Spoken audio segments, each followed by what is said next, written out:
أحمل في قلبي حلما ما أجمل حلمي، والله سألاقي ربي يوما وأغني فرحا بلقاء والقلب يخفي. السلام عليكم، كي دايرين؟ لاباس عليكم؟ بخير؟ كنتمنى تكونوا بخير وعلى خير وبصحه جيده. كيف راكم؟ كيف احوالكم؟ كلشي مزيان الحمد لله. سمحوا لي على هاد الغيبه الطويله اللي غبت عليكم، غير ظروفي الخاصه والله العظيم.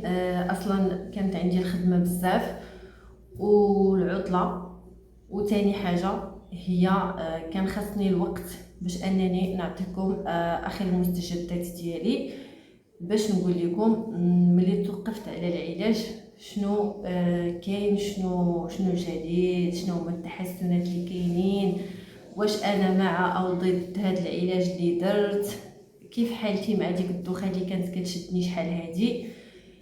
ايوا دابا حبيت نطلع عليكم هاد الطليله. راه دابا شوفوا راه شحال في الساعه 12 الليل، عاد انا تنقدر انني نصور لكم فيديو، حيت والله الا راه حشمت من كثره لي ميساج اللي كيوصلوني على هذا السؤال هذا، وتنقول لهم تسناو الفيديو الجاي ان شاء الله غادي نشرح لكم فيه كل شيء جديد. غير شويه ديال الوقت راني مشغوله حاليا، ودابا قلت اليوم صافي خاصني ندير هاد لا فيديو هادي. لبنى ضروري خاصك تدخلي ديري واحد لا فيديو للمتابعين ديالك. بغيت غير نعطيكم واحد الحاجه، هي انني والله العظيم ما كنديرش هاد لي فيديو على وديت الادسنس ولا شي حاجه. داكشي علاش كنغيب عليكم. الاهم عندي انكم تستافدوا من العلاج النفسي. المهم اخر التطورات ديالي، الحاله الصحيه ديالتي انا راني بخير وعلى خير كيف ما كتشوفوا. كاين تحسن بزاف في الصحه ديالي الحمد لله. تم التوقف نهائيا عن العلاج، يعني العلاج صافي ستوب، ما بقيتش كناخذ حتى شي دواء. يعني كاين الشفاء التام. قبل ما نزيد نهضر هضره اخرى، بغيت نقول للناس اللي كيقولوا راه العلاج النفسي راه كيتخاد مدى الحياه. لا، بالنسبه لي انا كنهضر على راسي وعلى تجربتي. كنت مواظبه على المواعيد ديالي مع الطبيبه، اخذ الدواء ما كنتش كنلعب فيه، ما كنتش كنمشي من طبيب لطبيب، يعني انضبط في بزاف ديال الامور. والطبيبه ديالتي عرفت انها كيفاش تخدم مع العلاج ديالي، وهذا الشيء هو اللي خلى التحسن يكون 100%. بالنسبه للناس اللي كيقولوا انا 6 سنين انا 7 سنين، راه ضروري كتلقاه دياغنوستيك، يعني التشخيص خطا. ما كاينش تواصل بينه وبين الطبيب، العلاج ديالو كيتغير بزاف، كيمشي من طبيب لطبيب. يعني داكشي علاش ما كيكونش واحد العلاج. حنا توقفنا على واحد العلاج مده عامين، يعني خديت بزاف ديال التغيرات في الدواء، ولكن هذا الدواء الاخير لي سيلونتروميديزابين هما اللي كنت كناخذ مده عامين تقريبا. ميديزابين راه خديته غير عام، ودابا عام باش حبستو. وبغيت نقول حاجه اخرى اللي هي انا كنت مواظبه على المواعيد والادويه ديالي، ما عمرني ما حبستهم. هذه من جهه ثانيه الاعراض الانسحابيه اللي جاوني عرفت كيفاش انني نتمكن منهم. دابا شحال 3 شهور باش انني توقفت على الدواء، راه باقي كيشدوني الاعراض الانسحابيه من الليل لليل، كيشدوني غير من 9 الليل، 9 الليل 8 ونص 9 الليل كيبداوني الاعراض الانسحابيه. سبحان الله ما كيشدونيش بالنهار، كيشدوني غير الليل. بغيت نعرف واش غير انا ولا كاملين الناس اللي كيتابعوني وتوقفوا على الادويه، واش كيكون عندهم شي وقت خاص باش كيبانوا الاعراض الانسحابيه. شنو هما هاد الاعراض الانسحابيه اللي كيشدوني؟ انا كتشدني واحد الكهرباء في الراس ديالي، وكنحس بالدماغ ديالي بحال اللي تيتحرك من بلاصتو.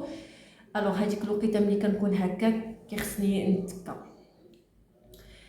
كيفاش قدرت انني نحبس الدواء وما نعاودش ناخذه رغم انهم كيشدوني الاعراض الانسحابيه؟ تفرجوا في الفيديو الاخرين، راه قلت لكم كيفاش قطعت الادويه النفسيه بالتدريج. الطريقه راني شرحتها في الفيديو اللي فاتوا، غير هاد الاخرانيين هادو اللي درت. انا غنقول لكم كيفاش انني تمكنت من التوقف نهائيا. يعني هذيك في لي فيديو الاولين قلت لكم كنت كندير واحد الطعم للجسم ديالي، يعني ملي كنحس بالاعراض الانسحابيه وكانوا قويين كناخذ نص حبه. من دابا حاليا ما كناخذ والو. الطريقه اللي كندير وهي هادوك الاعراض الانسحابيه ما بقاوش كيجوني قويين، ما بقاوش بديك الدرجه بحال الاول فاش كنت كناخذ نص حبه. يعني بديت كنستحملهم. في الاول ما كنتش كنقدر انني نستحملهم، ولكن في الاخير وليت كنقدر نستحملهم. وقلت لبنى ما يمكنش نتيا اشاك فوا غتبداي تعطي نص حبه للجسم ديالك باش ان الجسم ديالك يبعدوا عليك الاعراض الانسحابيه مده سيمانه ولا 10 ايام. ما يمكنش، خاصك تشوفي شي حل. مهم ملي بداو كيشدوني الاعراض الانسحابيه خفاف كنقول خاصني نصبر ما نشربش هذاك الدواء. يعني هاد الاعراض هادو خفاف، يعني ماشي ثقال ماشي قاصحين. ما كنشربش هذيك الحبه ديك الليله فاش كيبداوني الاعراض الانسحابيه. الغد ليه تنكون بخير، كنكون اونفا. يعني كنكون بخير النهار الاول، النهار الثاني، النهار الثالث، النهار الرابع، النهار الخامس ثاني عاد كنحس بالاعراض الانسحابيه شدوني غير في الليل، غير بالليل وخفاف عاوتاني. تنتحدى نفسي لبنى ما تاخديش نص حبه سيلونطخا راه غادي تكوني بخير. المهم بقيت هكا مع سيلونطخا حتى قدرت انني نقطعو هادوك الاعراض الانسحابيه. دابا كيشدوني الليل ولكن خفاف. الا قلت لكم دابا حاليا راه عيب فيا الاعراض الانسحابيه ولكن خفاف. يعني ما كنقدرش ندور راسي بالجهد، ما كنقدرش نكون فشي بلاصه فيها الصداع غير بسبب هذاك التزنزيل اللي كيكون عندي في الراس ديالي. ولكن الحمد لله داكشي بدا كينقص. بالنسبه للميديزابين فاش قطعته ميديزابين بديت كنحس بالمشاكل عاوتاني بالرجعيه ديال المعده، يعني بحال الاستفراغ، بحال المعده تضرك وداك الشيء. كناخذ نص حبه كتمشي ثاني ديك الحاله 15 يوم 20 يوم كترجع ليا عاوتاني مره فشحال. اكتشفت ان ديك الحاله الا شربت ليها الدواء كنكون بخير الغد ليه، ولكن الا ما شربتش ليها الدواء وصبرت الغد ليه كيمشيو دوك الاعراض. درت ليها نفس السيستم اللي درت لسيلونطخا، حتى هي كنصبر داك النهار كيدوز عليا صعيب. غير هي عاوتاني ملي كتفيق الصباح كتشدك المشكل في المعده والمصران. كنصبر داك نهار كامل كنصبر. الغد ليه كنصبح بخير وعلى خير حتى الجسم ديالي رجع كيف ما هو، يعني بدون ادويه. يعني حاليا اقسم لكم بالله ما بقيتش كنشرب الادويه النفسيه بتاتا. كنعس مزيان بالليل، كنعس مزيان. الا فقت بكري ملي كيكونوا عندي لي رونديفو في الصباح بكري، العشيه كيخصني نعس. يعني واخا قطعت الدواء ما جانيش مشكل ديال النوم، يعني الارق يعني يمشي ليا النعاس ولا يطير ليا كي كان كيوقع ليا فاش كنت كنقطع الدواء ولا شي حاجه كان كيوقع ليا هذاك الارق. دابا لا، واخا قطعت الدوايات الحمد لله النعاس ديالي بخير، المورال ديالي بخير، الحاله النفسيه ديالتي بخير، خدامه الخدمه ديالتي زعما واخا فيها زعما جهد ولكن خدامه بخير. زعما ما كتشدني لا سخفه اثناء العمل لا حتى شي مشاكل الحمد لله. زعما فرحانه لهاد الريزلت. وبغيت نقول لكم بان هذا كيدل على انني وصلت لمرحله الشفاء التام. هنا من جهه الثانيه موضوع اللي مهم هذيك الدوخه اللي كانت كتشدني. السبب الرئيسي ديالها واللي تاكدت منه اللي دارها ليا هو سيلونطخا. بمعنى ان سيلونطخا كان عليا نحبسها ولكن انا باقي كنشربها. يعني الطبيبه ديالتي ملي كنمشي كنهضر معها وداكشي كتشوفني مازال محتاجه سيلونطخا، ولكن داك الافراز ديال ديك الماده السيروتونين بحال الا قلتو ولات كثيره في الدماغ ديالي لدرجه انها بدات كدير ليا الدوخه. سبحان الله غير حبست هذيك سيلونطخا الدوخه سيفيني مشات. والاعراض الاوليه اللي كانوا كيشدوني قبل ما تجيني الدوخه هما اللي كيشدوني ملي كيشدوني الاعراض الانسحابيه. هذاك الشيء علاش ميكسيت المشكل ديال الدوخه مع دواء سيلونطخا. يعني داك الضو اللي كان كيشدني في راسي قبل ما تشدني النوبه ديال الدوار بدقائق نفسه اللي كيشدني في الاعراض الانسحابيه. انا حاليا راني توقفت على العلاج. النصيحه ديالتي اللي غنقدم لكم في لا فيديو وهي ان العلاج النفسي راه ما سهلش، وكيبغي الوقت، وكيبغي الفلوس، وكيبغي الصبر، وكيبغي انك تقتنع بالمرض اللي عندك.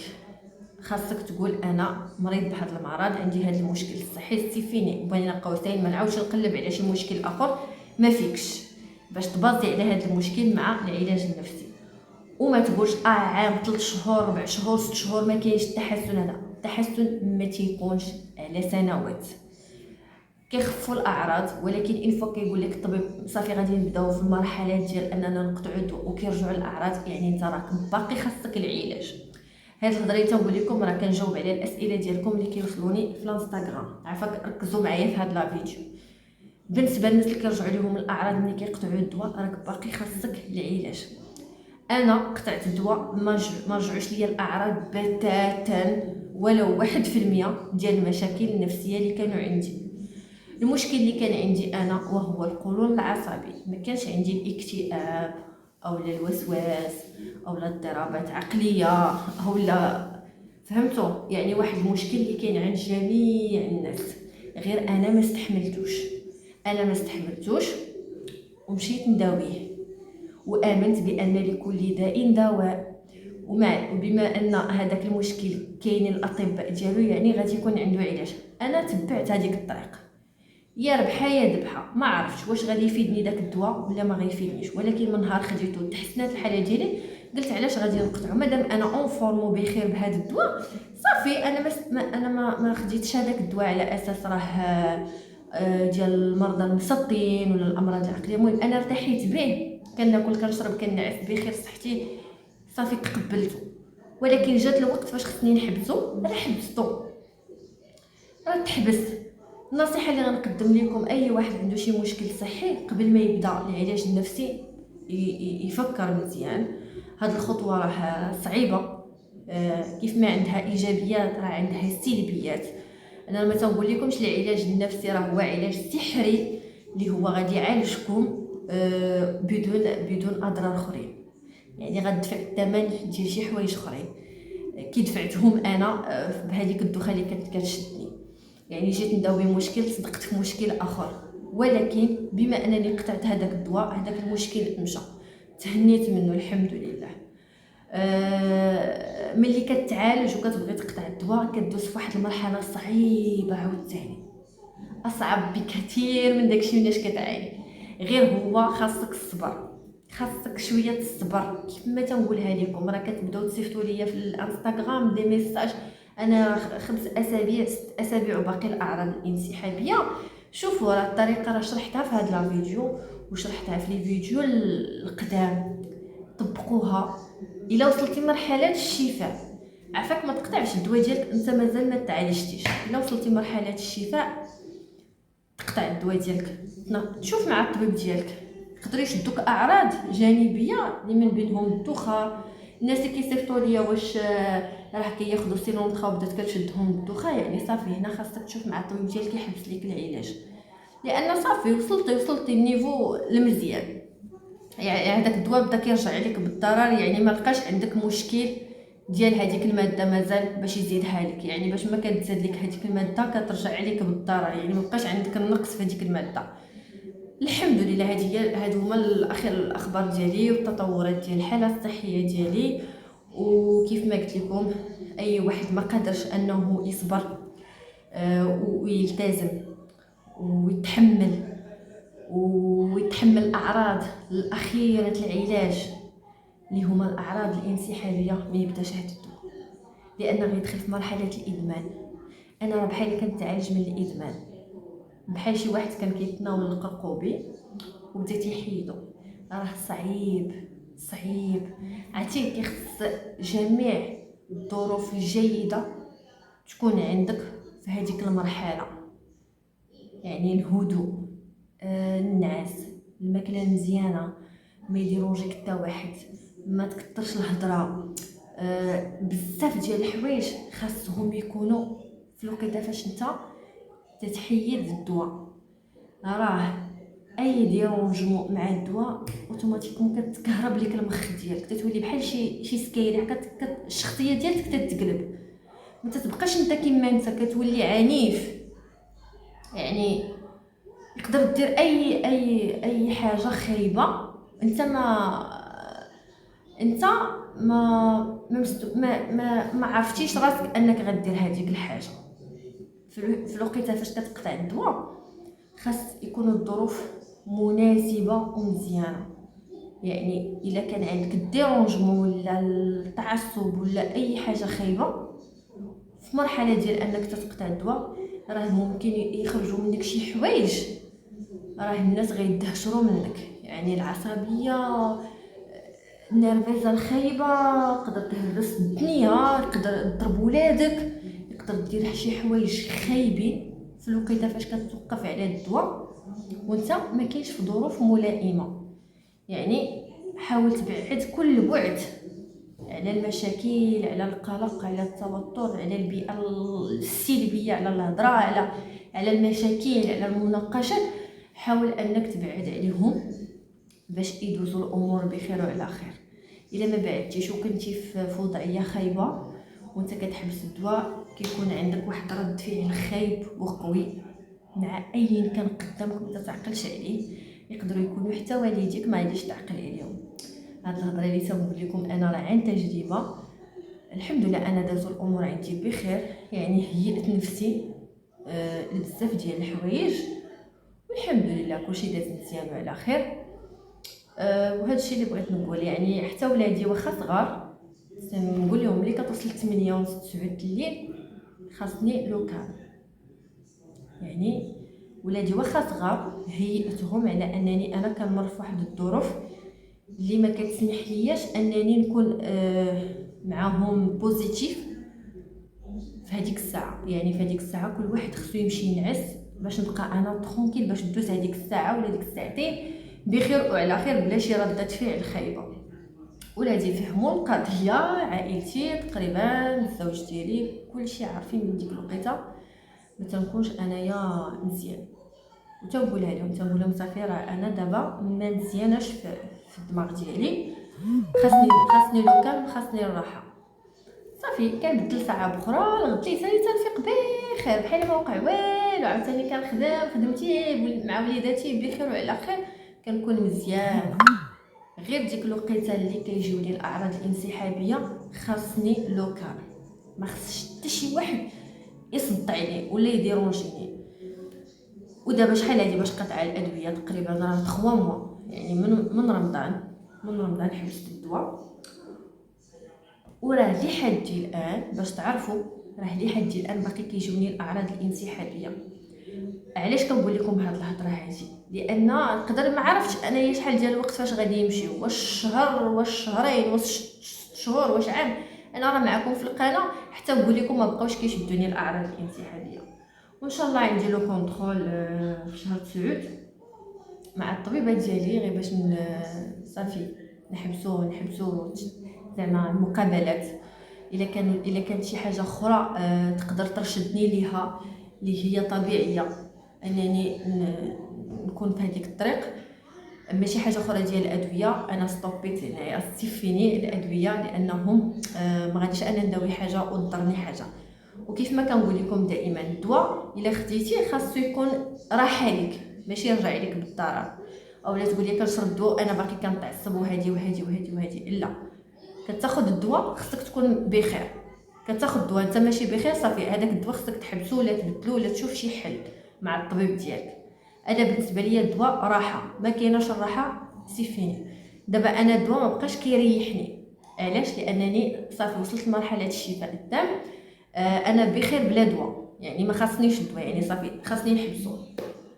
المهم هادشي اللي بغيت نقول لكم. كنحاول انني نشرح لكم رغم انني راه هاد الوقيته نورمالمون كاع ما خصني نحط حتى شي فيديو، لانني قلت لكم كنكون شي شويه ماشي هي هذيك، ماذا بيا غير نبدا نسالي الهضره. ولكن قلت ضروري غادي نصيفط لكم هاد لا فيديو هاد الليله هادي باش ترتاحوا حتى انا نرتاح، حيت دخلوا بزاف ديال لي ميساج وكنعتذر الناس اللي ما قدرتش نجاوبهم، حيت بزاف ديال لي ميساج كنجاوب الاسئله الجداد والاسئله اللي ديجا جاوبت عليهم. راه كاين كلشي عندكم في القناه، كلشي. ما كتسمعوش لي فيديو، ما كتكملوش لي فيديو حتى الاخر. العنوان الطبيبه راه كاين في لي فيديو اللي حطيت، يعني باقي الناس كيدخلوا عندي عطينا سميه الطبيبه، راه سميه الطبيبه والعنوان ديالها راه حطيته لكم في الفيديو اللي قبل من هذا. زعما كلشي معلومات كنحطهم، غير نتوما كسالى شي شويه ما كتبغوش تمشيو تحلوا لي فيديو باش انكم تستمعوا ليهم وتلقاو المعلومات اللي كتقلبوا عليهم. كنتمنى نكون شرحت لكم كلشي. اي سؤال ما تطرقتش ليه في هاد لا فيديو هادي صيفطوا ليا في كومونتير، ان شاء الله غادي نجاوبكم في اقرب وقت. بالنسبه لشي تدخلات ديال دواء نوديب بانه جا معايا هادو لي كومونتير ديال بعض الناس، انا اختي جا معايا علاش كتخنعي الناس؟ راه لو انك سمعتي لي فيديو كنقول غير انا تجربتي الشخصيه، انا ماشي كنخنع الناس، راه كنعرف الناس كيشربوا نوديب راه بخير، ولكن انا كنهضر على راسي، انا ما وافقنيش. الا جيت نقول لك حتى انا وافقني كنكذب، انا تنهضري على راسي وما قلتش لك راه ما غيجيش مع كلشي الناس، ما جاش معايا انا.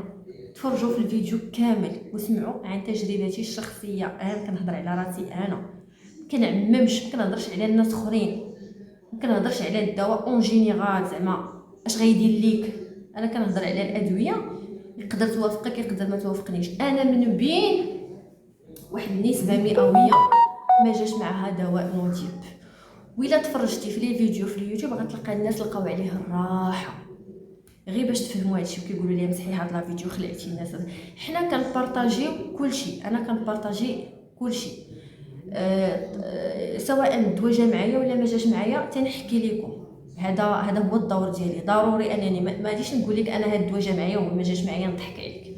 وكاينين الناس اللي اتفقوا معايا من هاد الناحيه، وكاينين الناس كيقولوا لي لا اختي انا كنشربو راه عادي، راه مزيان، راه عادي، راه ما قلتلكش انا ماشي كلشي الناس ما غيجيش معاهم.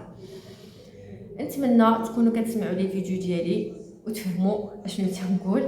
المهم تحشتكم بزاف وسمحوا لي ما طليتش عليكم في عيد الكبير، كنعتذر لكم، وان شاء الله كنتمنى وكنحاول انني مره نحط دي فيديو وعفاكم. بارطاجيو هاد الفيديو للناس اللي معنيين بالامر، وما تبخلوش عليا بلي جيم كيعاونوا باش لي فيديو يطلعوا في اليوتيوب باش انه يشوفوهم الناس اكثر. وشكرا لكم بزاف، وتهلاو في راسكم، والسلام عليكم.